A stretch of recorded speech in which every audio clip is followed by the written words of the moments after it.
Het album wordt in herinneringskamp Westerbork toond door Jappie Wiersma. Bij het legeromje van een hoes ontdekt hij het bijzondere fotoboek. De foto's hebben van het kamp grutte weerde. Het is heel bijzonder natuurlijk dat er zo'n album nu opduikt. Wij kenden wel dit soort albums. Er zijn er een paar in omloop en we hebben er ook één in onze collectie van de bouw van het vluchtelingenkamp. Want voordat kamp Westerbork een doorvoerskamp werd, een deportatiekamp, was het een vluchtelingenkamp. Een soort AZC, maar dan uit 1939-40. En wat het bijzondere is dat hier een paar foto's in zitten die wij nog niet kenden. Op de foto's binnen plakken van no nog te herkennen. Maar je ziet eigenlijk de hele woning nog, hè? Ja. En die uitbouw daar links, zie je daar, die is na de oorlog geplaatst. Ja. En hier stond ook nog een soort rek.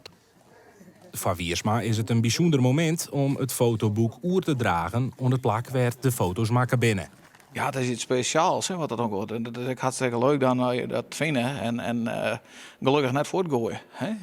Voor u is heel belangrijk dat je daarom denkt. En ik bedoel, let wel dat fotoboek dat moet je mooi blijven. Dat jij dieren. En dat er meer mensen het bezien kennen en dat het dieren bewaren blijft.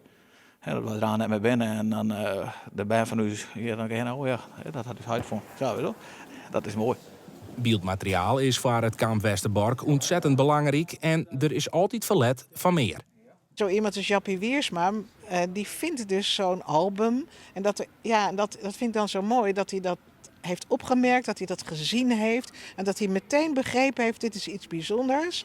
En dat ga ik niet gewoon maar verkopen in de kringloopwinkel, maar dat ga ik brengen naar de plek waar het hoort, naar kamp Westerbork.